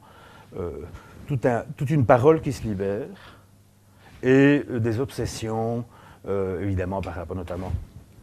Non, c'est pas ça, Romain. C'est pas mauvais, c'est très mauvais. FM. FM, mon petit Romain. Un peu plus bas. Parfait, merci Romain. C'est intéressant de voir une de ces listes. Hervé Asquin a beaucoup travaillé, je pense, dessus. Ça, c'est le péril maçonnique. Voilà, le péril maçonnique. nous démasquons la moitié du Suprême Conseil, donc ça c'est l'organe régulateur des hauts grades. Mais alors, 172 dans la 5e liste. Donc vous voyez les noms défiler. Hein. Voilà, parfait, mais un grand merci. Donc le baron Boel, Fernand Koch, ancien bourgmestre d'Ixelles, Général Lartigue. Là-dedans, il y a une série de personnes qui seront effectivement exécutées par des sicaires, notamment de Rex. Et alors, c'est quoi? C'est le Rempart, l'organisation antimaçonnique qui vient de François Bovès, toute une série de gens. Georges Pêtre, ici à Saint-Josse. Et donc, ces noms sont livrés. Tu prends, s'il te plaît, l'autre livre Belgique. Et alors là, ici, il y a un petit trait rigolo. Enfin, quelque part rigolo, aussi le péril maçonnique. Voilà. Merci Romain. Alors ici, l'épée dans les reins, demi-réponse. En fait, la Libre Belgique se plaint que les gens mis en cause ne répondent quasiment jamais. Et alors, par rapport à Immense, parfait. Tu descends un petit peu?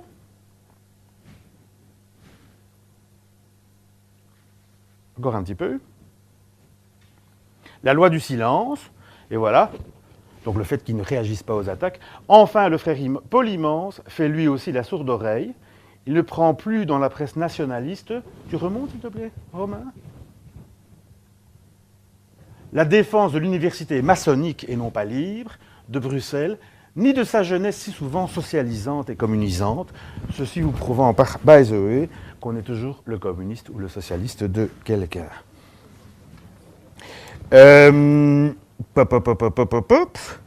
Pendant la Seconde Guerre mondiale, Immense sera discrètement honoré dans la presse collaborationniste belge comme l'incarnation du régime parlementaire honni et du patriotisme belge désormais enterré. Alors après la Seconde Guerre mondiale, durant environ une cinquantaine d'années, sa figure est régulièrement célébrée par ses amis politiques. Dès 1945, il fait partie, il est cité dans les hommages aux très nombreux morts libéraux de la guerre et de l'occupation. En 1946, s'il te plaît Romain, la médaille à la coalition 60e anniversaire, le Parti libéral frappe une médaille avec le profil, voilà, des 4 leaders historiques, Charles Roger, Walter Frère-Orban, Paul Janson et Paul Immense. En 1956, le Parti libéral se dote d'un centre d'études, un petit peu à l'image de ce qu'est l'Institut Émile van der Velde pour le Parti socialiste, auquel sera donné le nom de Paul Immense. Alors, ce centre étant bicommunautaire, à partir des années 80-90, il va décliner pour finalement être, comment dirais-je, fermer ses portes au profit de ce qui est l'actuel centre d'études et documentation du mouvement réformateur, le centre Jean Gaulle.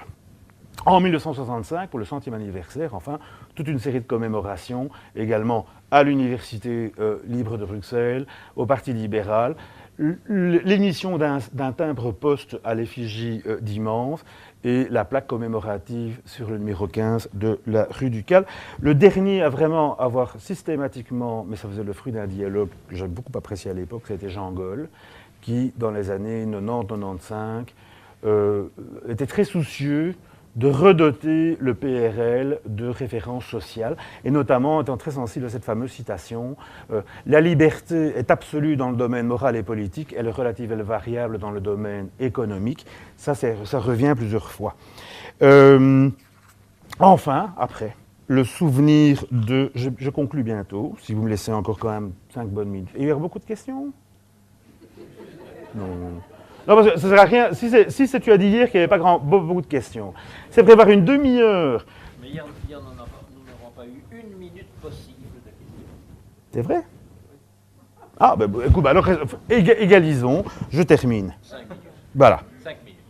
Le souvenir d'Immense, à partir des années 90, s'évanouit peu à peu. C'est pour ça que j'avais fait dans l'interview de la lettre électronique de l'Académie la comparaison avec la statue du général de Gaulle sur les Champs-Élysées, qu'on voit bien mais qui est mal éclairée. À mon avis, Pierre, je pense qu'il n'y a ni lieu de s'en étonner, ni d'en éprouver du chagrin. Quand quelqu'un cesse, en tout cas mon point de vue, d'être une marque déposée, c'est peut-être le moment où il accède enfin au statut de patrimoine de l'humanité. Alors, à l'annonce du présent cours, il s'est bien entendu trouver quelques bonnes âmes qui ne sont pas ici, pour me demander avec une fausse naïveté si Paul Immense serait tout autant libéral en ce début du XXIe siècle. Je réponds, attention, danger. En 1990, un jeune historien namurois consacre son mémoire de licence à François Bovès, gloire du libéralisme wallon, né juste un siècle auparavant. Le travail étant d'excellente qualité, il fut publié sous forme d'un livre avec l'aide financière de la ville de Namur, dont le bourgmestre signa la préface. Les libéraux d'aujourd'hui sont à la recherche d'une identité idéologique que leur parti a perdue à travers de trop nombreuses compromissions avec les puissances d'argent. Il ne fait aucun doute à mes yeux que François Bovès est une grande figure de la gauche non dogmatique et qu'il n'aurait pas une ride parmi les socialistes d'aujourd'hui. L'affaire n'en resta pas là. Lors d'une journée d'études organisée par l'Institut Jules Destrée, c'est un souvenir personnel, je vais y présenter une communication aussi, en octobre de la même année, octobre 1990, le jeune historien namurois, dont le cœur battait depuis longtemps pour l'écologie politique, conclut sa communication en assurant que si Bovès d'aventure ressuscitait, il serait sans le moindre doute écolo. Alors, si quelqu'un me demande de me livrer au même exercice, voilà à peu près ce que ça donne. Il y a au sud-est de Bruxelles, une commune vraiment adorable, je le sais, j'y habite depuis 12 ans, Woluwe-Saint-Lambert. Sachant que cette commune est particulièrement verte et arborée, et Polymance adorait les arbres. Sachant que dans cette même commune existe une formation politique totalement distincte du mouvement réformateur. Il s'agit d'indépendance libérale. Et Polymance était farouchement soucieux de son indépendance vis-à-vis de son parti. Il a failli à plusieurs reprises se présenter sur une liste libérale indépendante. Eh bien, sachant cela, il n'est pas douteux, à mon avis, que s'il était parmi nous, Polymance serait assurément parfaitement à son aise au sein d'indépendance libérale de Woluwe-Saint-Lambert, d'autant qu'il pourrait se rendre à l'hôtel communal en passant sur les beaux arbres de l'avenue Polymance. CQFD, redevenons sérieux, je n'ai ni le don de faire parler les défunts, ni la faculté de me mettre à la place des leaders de parti. Et au fond, pour tout historien doit bien savoir que la géographie, l'anachronisme et la récupération ou le recyclage, pour parler écolo, sont les trois dangers essentiels pour l'historien. Je soulignerai en revanche que Polymance appartiendrait certainement pas à l'autre branche du libéralisme officiel, OpenVLD. Mon sentiment, qui est un élément de débat, est que fondamentalement, même s'il percevait certaines choses, il n'entendait pas grand-chose à la nature et au sens des revendications du mouvement flamand. Et c'est généralement dans les débats, classiquement, comme un représentant de l'élite bruxelloise francophone qu'il considérait la plupart du temps les revendications flamandes, plutôt perçues comme des dangers pour l'unité nationale. Maintenant, je conclus. Aux yeux des historiens marxistes, toute évolution historique est le fruit des mouvements et des processus sociaux. L'histoire est à nous, et ce sont les peuples qui la font. Je me souviens encore avec émotion de ces ultimes paroles du président Salvatore Allende au moment du coup d'État de 1973. Tout à l'inverse, selon les historiens conservateurs, toute l'histoire ne procède que de l'action des grands hommes, parés de toutes les vertus et capables, toujours et en tout lieu, de remonter le courant ou d'en prendre la tête. Feu Jean Stengers, auquel le baron Smets a fait allusion, croyait quant à lui qu'au dialogue entre les facteurs individuels et les forces collectives, et je pense que Stengers avait raison. Dans le cas de Polymance, ce dialogue a été animé, tourmenté, brutal, sinueux, mais indubitablement, Immense a été l'un des acteurs majeurs de ce demi-siècle qui pourrait emprunter le titre de la trilogie de Marcel Gauchet, commence avec l'avènement de la démocratie, pour se terminer avec la démocratie à l'épreuve des totalitarismes. En d'autres termes, il a bel et bien été l'un des artisans essentiels de la réconciliation entre démocratie politique et libéralisme, d'abord, entre libéralisme et démocratie sociale ensuite, en 1935-36, toutes réconciliations qui vont particulièrement s'avérer fécondes à la libération avec la sécurité sociale, l'État-providence, l'ONU et la Déclaration universelle des droits de l'homme. Alors, j'ai parlé de contribution avec un S, contribution au libéralisme sans S, par contre, c'est le titre de ma contribution. En ce qui me concerne, j'en discernerai 7. Premièrement, c'est quoi là? Pourquoi vous riez là, vous? Premièrement, le leader. Alors tout était dit à cet égard, notamment hier par Joseph Tordoire. Je pense simplement, les choses vont un peu de soi. Quand en 1900, pour Adolphe Max, quand Immense est en campagne pour la chance, ce sera notre Émile van der Velde, qualité qui lui est reconnue intégralement du côté ouvrier et du Parti ouvrier. En 1939, dans une conférence à l'Association des journalistes libéraux, ça a été repris dans une note par la suite pendant la guerre à Fenot, Paul-Émile Janson se souvient. Je n'ai pas toujours partagé les opinions de Paul Immense. La première fois que je l'ai vu, il avait 16 ans, dans une cour d'école, une salle de gym. Un camarade me dit « Comment tu ne connais pas Paul Immense, le futur frère Orban ?» Son avenir était réglé. Depuis 60 ans, son talent incomparable s'est doublé d'une loyauté, d'une probité intellectuelle qui devrait caractériser toujours les grands chefs. Alors, deuxième contribution, je vais être bref, je pense que ça va de soi, le conciliateur. Dites donc, là. C'est de votre famille, ça, Pierre? Oui. Ah ben, dites donc. Le réconciliateur, le passeur, le facilitateur. Bon, Immense n'est pas un théoricien.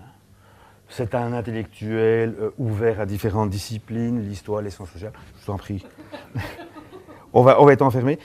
Ce qui est marrant, quand même, c'est amusant, parce que finalement, quand on parle, cet homme a vécu 76 ans, il a été 50 choses. Alors, à titre personnel, là, je défends Massoub. Enfin, Massoub, je fais gracieusement cette conférence. Je trouve qu'une heure et demie, franchement, c'est pas du luxe. C'est mon opinion, ma certitude. Ici, on est passé dans une époque où n'importe quel abruti dit n'importe quoi à la radio, du genre à l'Akbar et gna gna gna. Et une partie des gens semblent incapables de suivre un propos plus d'une heure et demie. C'est peut-être moi, c'est peut-être en partie vous, c'est probablement les deux. Moi, personnellement, ça me gonfle terriblement, quoi. Parce qu'il y a quasiment plus, d'ailleurs, si vous avez des questions, allez-y, j'ai pas fini, j'irai jusqu'à mes 7 contributions, mais quand même, bientôt, ce sera la fin de la parole. Il faudra faire des tweeters de conférences. Dans 20 ans, on fera par tweet, en 140 signes. Paul Immense, homme des libéraux, voilà, c'est intéressant.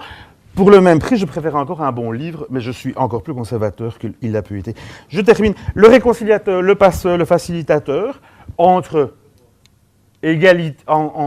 libéraux progressistes et libéraux doctrinaires, entre socialistes et libéraux, par la suite entre libéraux et catholiques, entre jeunes libéraux dans les années 30 et jeunes libéraux, entre État et nation, même si son idéal de société des nations ne tiendra pas la route du fait des fascismes et des impérialismes.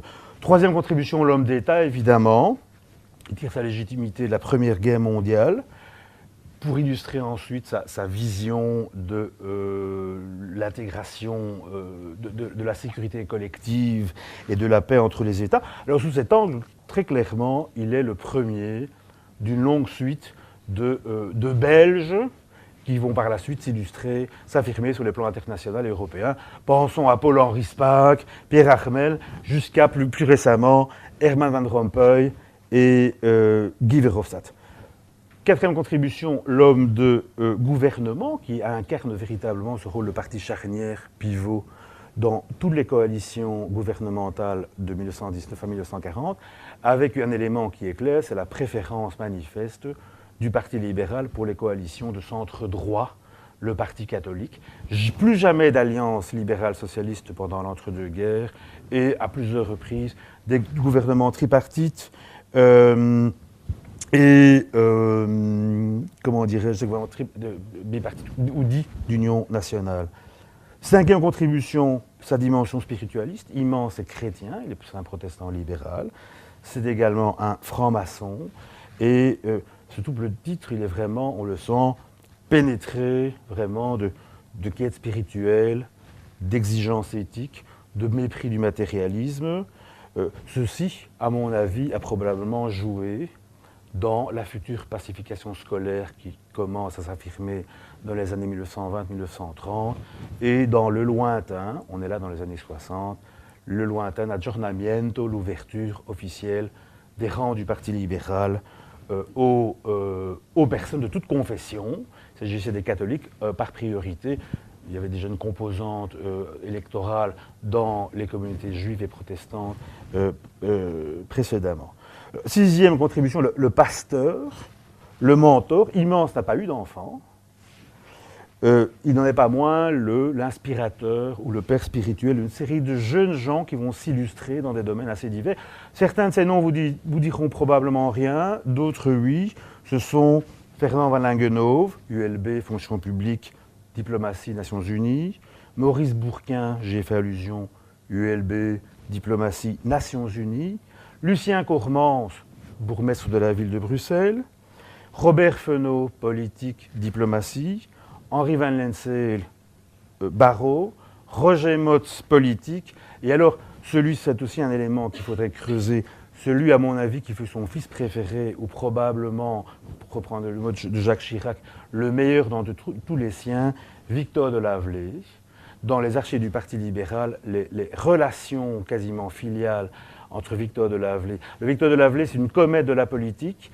Par contre, en 1940, c'est lui qui, dès l'été, va assurer les fameuses émissions de Radio Belgique en français sur les ondes de la BBC avec ses fameuses invocations. Courage, on les aura, les Boches. Alors, septième et dernière contribution, ce qui tient vraiment au tempérament de l'individu et qui tranche, j'ai fait allusion tout à l'heure d'une certaine manière, avec le cynisme, le relativisme, le je m'en foutisme, s'accouplant à niveau avec les pires pulsions religieuses, impérialistes, nationalistes et racistes. C'est vraiment cette capacité d'émerveillement. Et là, il y aurait moyen de faire une très belle anthologie de ces textes les plus spontanés, les moins circonstanciés.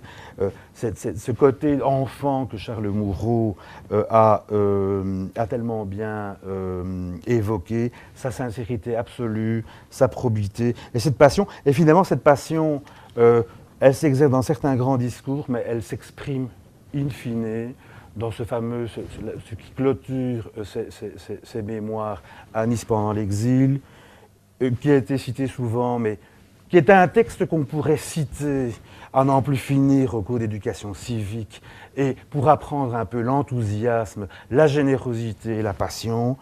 Ici, sur la Côte d'Azur, commence l'exil, avec les amertumes de l'éloignement, les souvenirs du milieu naturel et coutumier où s'écoula une existence de labeur, d'harmonie et de paix, avec les frissons qui secouent les nerfs dans les heures sombres, avec aussi les douceurs et les joies du ciel et du soleil, avec enfin l'espoir immortel que donne la foi dans les grandes vérités humaines et divines, qui finissent toujours par briser les doctrines de haine, les règnes de violence et de persécution, et qui sont l'âme de la civilisation.